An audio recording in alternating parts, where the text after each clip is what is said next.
आषाढ़ माह के शुक्ल पक्ष की एकादशी को देवशयनी एकादशी के नाम से जाना जाता है।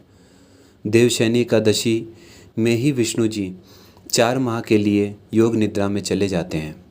इस दौरान मुंडन संस्कार, शादी विवाह, सगाई, गृह प्रवेश समेत सभी मांगलिक कार्यों पर रोक लग जाती है। इस साल 6 जुलाई को देवशयनी एकादशी मनाई जाएगी। ये विशेष दिन श्रीहरि विष्णु और माँ लक्ष्मी की पूजा के लिए शुभ माना गया है।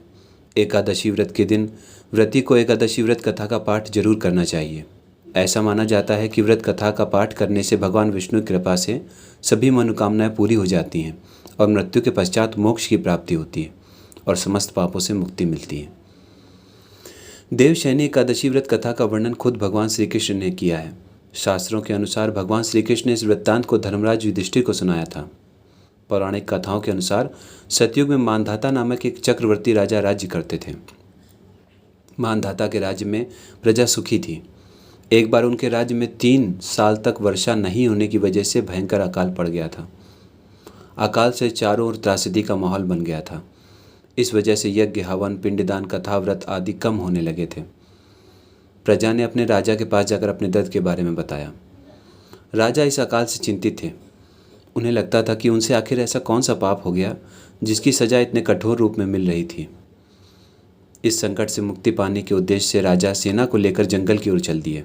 जंगल में विचरण करते हुए एक दिन वे ब्रह्मा जी के पुत्र अंगिरा ऋषि के आश्रम पहुंच गए। ऋषिवर ने राजा का कुशलक्षेम और जंगल में आने का कारण पूछा। राजा ने हाथ जोड़कर कहा कि मैं पूरी निष्ठा से धर्म का पालन करता हूँ, फिर भी राज्य में ऐसी हालत क्यों है? कृपया इसका समाधान करें। राजा की बात सुनकर महर्षि अंगिरा ने कहा कि यह सतयुग है। इस युग में छोटे से पाप का भी बड़ा भयंकर दंड मिलता है। महर्षि अंगिरा ने राजा मानधाता को आषाढ़ माह के शुक्ल पक्ष की एकादशी का व्रत करने के लिए कहा। महर्षि ने कहा कि इस व्रत के प्रभाव से अवश्य ही वर्षा होगी।